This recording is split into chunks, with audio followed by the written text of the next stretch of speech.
हम आप लोगों को पृष्ठीय क्षेत्रफल और आयतन डाल रहे थे। बहुत बच्चे कितने दिनों से बोल रहे थे कि भैया क्षेत्रमिति डाल दीजिए आप। तो ध्यान से देखिएगा, यह हमारा 13 लेसन है। इसे विधिवत हम अच्छी तरह से बता देते हैं। ध्यान से देखना है, एक चीज़ सबके बारे में पहले जान लिया जाए, कुछ ना कुछ सबके बारे में जान लिया जाए, उसके बाद हम लोग लेसन चालू करेंगे ताकि हमें अच्छे से समझ में आ जाए।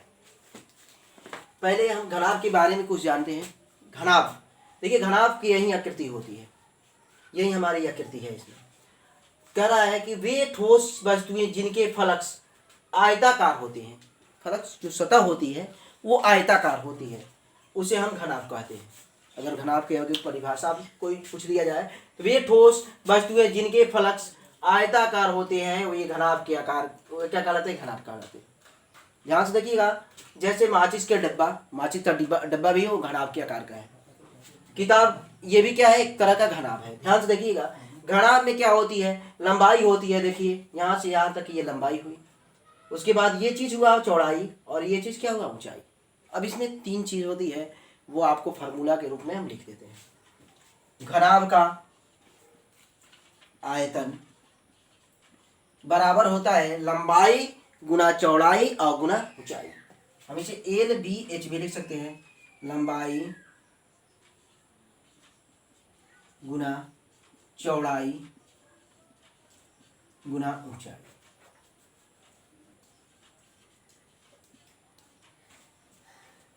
देखिएगा ध्यान से,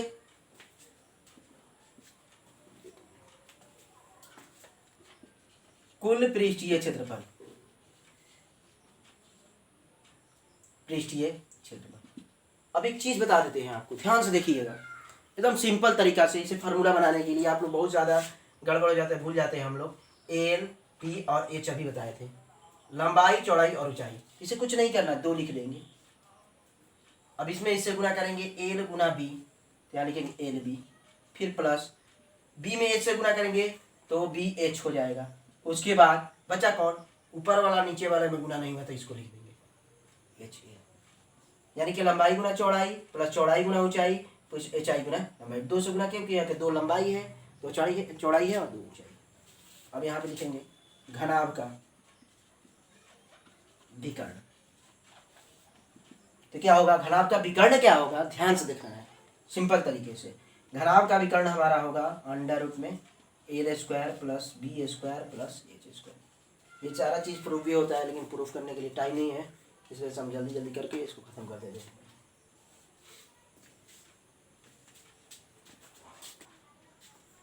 घन, देखिए वे ठोस वस्तुएं जिनकी फलक स्वर्गाकार हो, इसे हम घन कहते हैं। घन का आयतन होता है भुजा क्यों? घन का प्रस्थ पृष्ठीय क्षेत्रफल 4 गुना भुजा स्क्वायर, घन का कुल पृष्ठीय क्षेत्रफल 6 गुना भुजा स्क्वायर होता है, और घन का विकर्ण होता है अंडर रूट 3 गुना भुजा। सारे चीज़ को हम डायरेक्ट फार्मूला केवल बता रहे हैं, क्योंकि आगे भी क्वेश्चन बहुत खत्म भी करना है हम लोग चैप्टर, ताकि सिलेबस जल्दी जल्दी खत्म हो सके। बस फार्मूला आप सामने रहना चाहिए। अब लोग हम बेलन के बारे में बता रहे हैं। देखिए यही हमारा बेलन का चित्र है। ये देखिए आयताकार, इसमें आयत यहाँ छिपा हुआ है। इससे आधा भाग जो होती है त्रिज्या होती है, ये बेलन की ऊंचाई होती है। त्रिज्या को हम R से सूचित करते हैं, देख लीजिए, इसे हम त्रिज्या बोलेंगे हिंदी में, और इसे R से सूचित करते हैं, हम इसे H को ऊंचाई कहते हैं। अब देखिए लंबवृत्तीय बेलन किसे कहते हैं अगर पूछ लिया जाए, तो आयत को उसके किसी भुजा के परिगत, मान लीजिए यही भुजा है, के परितः घुमाने पर ठोस की जो आकृति बनती है, मान लीजिए यहाँ की भुजा पर जब इसे घुमाएंगे तो गोलाकार, ये लंबकार बना है, उसे हम क्या कहते हैं? लंबवृत्तीय कहते हैं। बेलन का आयतन जो होता है πr² होता है। बेलन का पृष्ठीय क्षेत्रफल होता है 2πrh, वक्र पृष्ठीय क्षेत्रफल, और बेलन का कुल पृष्ठीय क्षेत्रफल होता है 2πr r प्लस h। यही हमारा फार्मूला है बेलन का। इसके बाद हम शंकु आप लोगों को बता रहे हैं। देखिए हम शंकु के बारे में आप लोगों को बता रहे हैं। लंबवृत्तीय शंकु, देखिए इसमें एक समकोण त्रिभुज है। समकोण त्रिभुज यानी कि यहाँ पे 90 डिग्री का कोण है। देखिए इसमें एक तिर्यक ऊंचाई होता है, इसे हम जिसे तिर्यक ऊंचाई को L से सूचित करते हैं, त्रिज्या को R से और ऊंचाई को H से सूचित करते हैं। तो लिखे हैं परिभाषा में, किसी समकोण त्रिभुज को उसके किसी एक भुजा के परिगत घुमाने पर बनी ठोस आकृति के लंबवृत्तीय शंकु या शंकु कहलाता है। अब देखिए शंकु का आयतन होता है 1/3 πr²h। शंकु का वक्र पृष्ठीय क्षेत्रफल होता है πr l। जहाँ एल बराबर होता है under root H square plus R square. हम गोला देखिए, गोला और अर्धगोला जितना भी सूत्र है हम आप लोगों को सामने रख दिए हैं, एकदम पूरा पार्ट में एकदम सूत्र एक ही में है। गोले का आयतन होगा 4/3 पाई आर क्यों होता है। गोले का संपूर्ण पृष्ठीय क्षेत्रफल 4 पाई आर स्क्वायर होता है। इसमें अर्धगोला आता है तो अर्धगोले का आयतन हो जाएगा जो 4/3 है, तो 4 का आधा क्या होगा 2/3 पाई आर क्यों। अर्धगोले का वक्र पृष्ठीय क्षेत्रफल 2 pi R square, 4 pi R square है, इसका आधा होगा 2 पाई आर स्क्वायर। अर्धगोले का कुल पृष्ठीय क्षेत्रफल होता है हमारा 3 पाई आर स्क्वायर। हम एक्सरसाइज 13.1 आप लोगों को बता रहे हैं क्षेत्रमिति का। पहला लेसन यही है हमारा क्षेत्रमिति का। दो घन जिसमें से प्रत्येक का आयतन 64 cm की है। पहले दो घन बना लेते हैं। घन का यही चित्र होता है।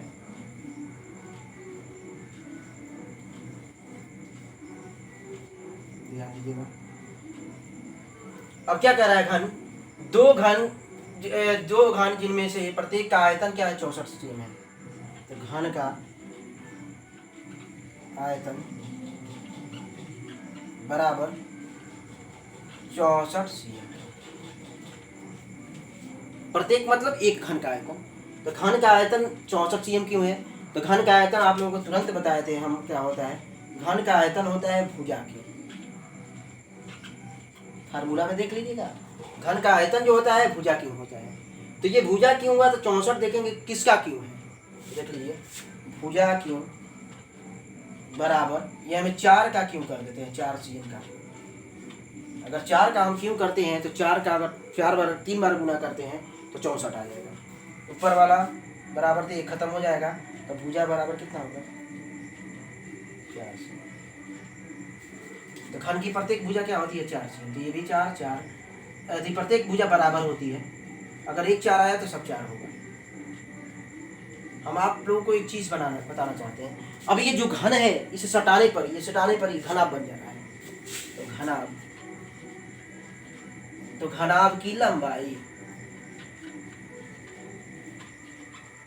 हमारा होगा एल। घनाभ में क्या चीज होती है, घनाभ में 3 चीज होती है, लंबाई, चौड़ाई और ऊंचाई होती है। चौड़ाई को बी कहते हैं और ऊंचाई को एच कहते हैं। कुछ करना नहीं है, एक बात समझ लीजिए, पहले ध्यान से देखिएगा।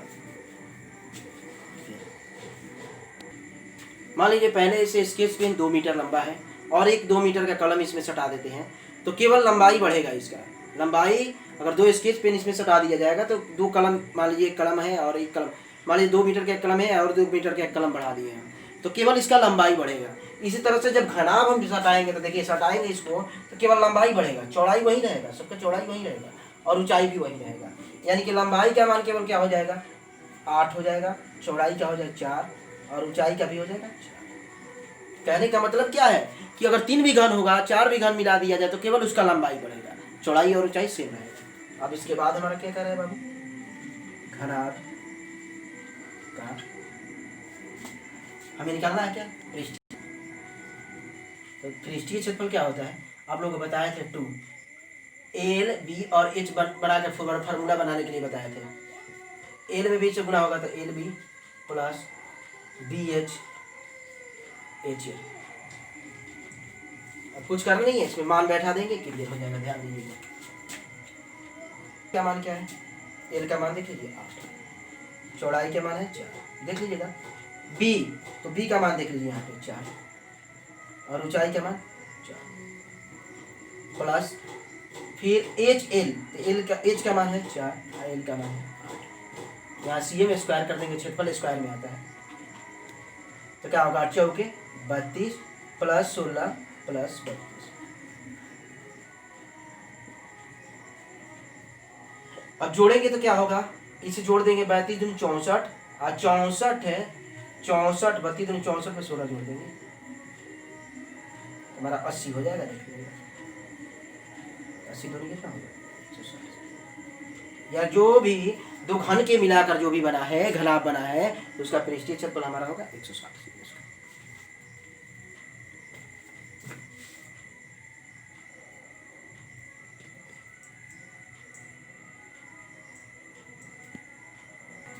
इस वीडियो में आप लोगों का पूरा फार्मूला है और उसके बाद एक क्वेश्चन बनाए हुए हैं। अगला क्वेश्चन आप लोग को धीरे धीरे बताते जाएंगे।